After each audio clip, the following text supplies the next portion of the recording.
I think there's another revolution coming. I tend to steer it along with the achievement of a broader peace. When history is within reach. So what Israel is fighting here is not merely a seven-front war, but an eight-front war. It's called the Jews against Rome.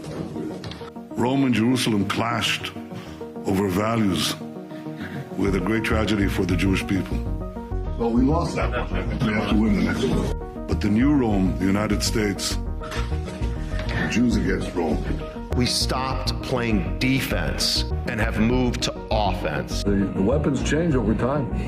You can't fight today with swords. That doesn't work very well. But we need the kind of genius that manufactured Apollo gold pagers and infiltrated Hezbollah for over a decade to prepare for this battle. But we have to fight with the weapons that apply to the battlefields in which we're engaged. And the most important ones are the social media. Because the next war will be decided based on how Israel and its allies perform online as much as offline. This is the eighth front, the disinformation campaign. It is actually this eighth front where our enemies believe they can actually defeat the Jewish state. This is the kind of ingenuity and inventiveness that have always been a hallmark of the state of Israel, that have always been a characteristic of the Jewish people. I know we can do it. A lot of this is done with money. Invested billions and billions of dollars in the information battlefield. Money of NGOs, vast. Money of governments, vaster. We prohibit harmful stereotypes about Jewish people, such as claims that Jews control financial, political, or media institutions. You're damn right we're going to cancel them and deplatform them. We monitor them online, social media, messaging apps, video games, cryptocurrency. Hitler admirers, Stalin admirers, Jew haters. Podcasts, short form video, Wikipedia, LLM. American haters, Churchill haters. We monitor these people and we share the intelligence with the FBI. You think your stupid little podcast is going to change the world? Like hell it is. Social media, this is the new battlefield. You don't get to wrap your psychotic, mental, unhinged Nazi. We do not allow Holocaust denial and distortion. And the most important purchase that is going on right now is TikTok. TikTok. TikTok, number one. For every 30 minutes that someone watches TikTok, they become 17% more anti-Semitic. So you have TikTok just smashing our young people's brains all day long with video of carnage in Gaza. And so we really have a TikTok problem. Because anything that we try to say to them, they are hearing it through this wall of carnage, and I sound obscene. Anti-Zionism is just Jew hatred. We made a change. We updated our policies to designate the use of the term Zionist to recognize that the term Zionist as a proxy for a protected attribute can be used as a proxy for Jews and Israelis as hate speech. Why can't Israel be doing some sort of, counterintelligence? Right now, the ADL is co-writing Sunday school curriculum. Information warfare like this. It's building the technology to train the LLMs more effectively. Like psychological operations in America. As part of a robust framework to combat anti-Semitism, we have industry-leading policies designed with the safety of the Jewish community in mind. You're right, we control the media. So what are you going to do about it? You're going to bitch on Twitter? Like, okay. Meanwhile, we're going to control more of the media. And working with OpenAI, with Alphabet, with Anthropic, with Meta, with Microsoft, we are working with them now to train the LLMs. We also have, I think, over 24 Jewish organizations that are constantly feeding us intelligence and information. So number one, we measure and track. Number two, we monitor and disrupt. We have a whole apparatus. I have 40 analysts working full-time, 7 days a week, 24 hours a day, monitoring extremists. Monitoring campuses, digital networks, activist groups, and public officials. We have several PhDs on staff. We have a network of academics and scholars we work with around the country. I've talked to the leaders of AI in the world, and you ask yourself, there's so many blessings in this, but there could be a curse. First thing a country needs to do is to unify all of their data so it can be consumed and used by the AI model. We need to invest in intelligence to understand who are the anti-Semites, who's funding them, what's their plans, who are the leaders, and then once we have that, we can define who is an enemy we can attack.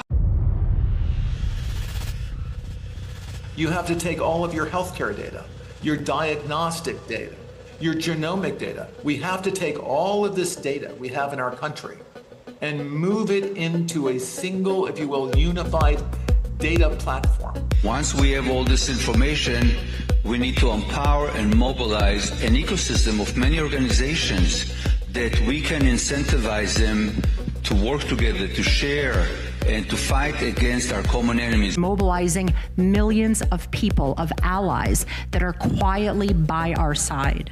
Citizens will be on their best behavior because we're constantly recording and reporting everything that's going on. You know, anti-Semites, most of these people running around, we're not going to win their hearts and minds because they don't have hearts and they don't have minds. So, you know, how are we going to, there's no reason to think we're ever going to convince them, but we can deport them, we can put them in jail, we can make their lives miserable, we can cut off their funding. You've got all these conspiracy theorists online going on and on about how, you know, if you try and say anything, if you try and do anything against Jews, they're going to come after you. We have featured more than 1,000 anti-Semites. And they're going to destroy you and take away your business, and therefore you have to be really, really scared. These Jew haters have faced real consequences, including firings, suspensions, and expulsions. And it's kind of starting to become true. We will shine a light on you that will follow you for the rest of your life. When you look for a job, when you look for a spouse, when you look for a nanny, when you look for anything. And I love that. I love it. We remove hate speech against Zionists when these harmful stereotypes about Jews are invoked. In the past 12 months, ADL's filed more lawsuits than in the prior 112 years. Over the weekend, I received concerning news that I was being sued for $5 million. Vicious, communist, racist, Jew-hating, Israel-bashing monster. Defendant frequently posts anti-Israel rhetoric accusing Israel of controlling the United States and its politicians. We at the ZOA will fight these dangerous and monstrous lies with all of our hearts and souls. No appeasement, no conciliation, only a war against this racist hatred of the Jewish people. When there is a war, it doesn't matter who your enemy is. You need to destroy their offspring to prevent them from creating more offspring. What you try to do is you want to corral your victim, but in fact, your countries are the victim. So you dehumanize a group of people in human society, and you prepare them for the kill, for the butchery. A government can do in 2 months more than any organization can do in its lifetime. The J7 is comprised of the 7 largest diaspora communities. We meet every other week via Zoom to share information, to share best practices. And we're running everything all the time from focus groups to attitudinal surveys to randomized controlled trials to identify what interventions work most effectively. Finally, we have meetings that are some off the record, some on the record with world leaders in which we share our community's concerns and call for action. The entire education system in this country, from K through 12 and colleges, must be reformed. But it's time to limit the First Amendment in order to protect it. The way we solve anti-Semitism is pretty goddamn simple. Take control over what they are saying. Send their ass to jail. It's not complicated. And quickly before it's too late. We're monitoring political Islamists and Christian nationalists, all of them. And then we train. We're the largest trainer of law enforcement in America, extremism hate. We train 20,000 officers every year. Try that again. Here because of the comments made online about the Jewish community. We deeply value our partnership with law enforcement. We've been working with them literally since the FBI was founded in the 1930s. So is that your account? That guy who consistently calls for the death of all Palestinians, that can probably incite somebody to do something radical. That's all we're here to talk about, I would think, to refrain from posting things like that. We are going to have a whole division within the office of the Special Envoy to combat anti-Semitism that is going to work on technology. We must take all of our technological expertise and all of our available resources to develop methods to launch and win a significant counter-information campaign. The products of our technical capacities and sometimes technical and intelligence genius, and we're happy to do it. The office is going to be revamped entirely to be one of the highest profile offices in the State Department. Because it's not working. Too many young people I've never heard of the Holocaust. The only solution right now is for the governments to decide that all the Jews are a protected minority. That means that the government will be obliged to provide the security. Upgrades to security. Jewish community shouldn't have to be paying for it. We have to pay for our own armed guards?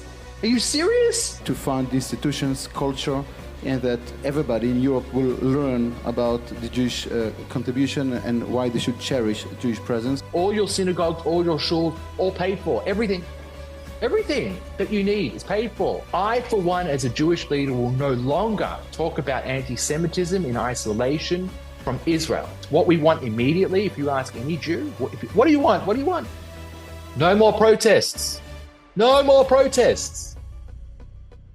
I'm not an anti-Semite. I just don't like the government of Bibi Netanyahu. No, you're a Jew hater. Would a group be banned if it accuses Israel of genocide or apartheid? If those criteria are satisfied, then that is the case. Any candidate running for a seat in this building, whether for Congress or Senate, we will target them as they target us. Accordingly, we will start a fund to help their opponents. Beginning already in Q1, hedge funds get set up in Israel so we can become another capital of finance. I'll argue we will beat London within a short decade as the second capital of finance. It's going to be New York as a gateway to America, Hong Kong a gateway to China, Dubai a gateway to Southeast Asia, and Israel as a gateway to other parts of the world. So we heard earlier about a mission, a goal to bring 1 million immigrants to Israel. History has proven that when a country starts with allowing anti-Semitism, the results are not kind to that country. I want to make a warning to somebody else, and that's American Gentiles.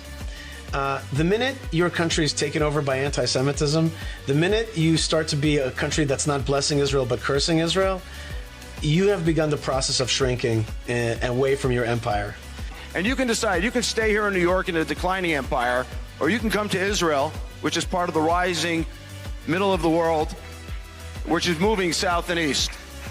That's what I encourage you to do. Our faith in the American project itself has been shaken.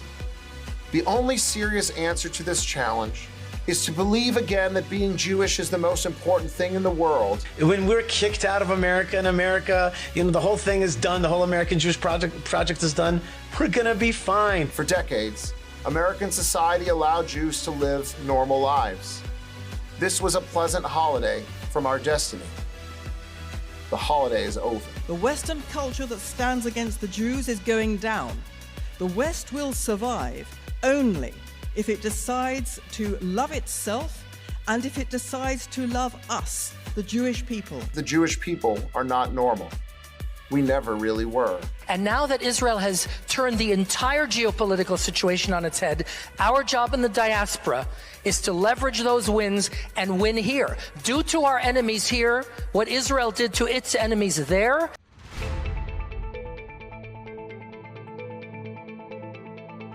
And to the world, I say this: history will not remember those who merely denounced hatred in polite language.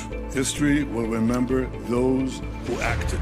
This is a small bunch of wannabe Nazis. That's what they are. Anti-Semitism is pure evil. If we have to hunt you down the way they hunted down Nazis for decades, we will find your identities, we will find you, we will achieve justice. I think we're at the cusp of a new age, because I think that we will achieve the expansion of peace.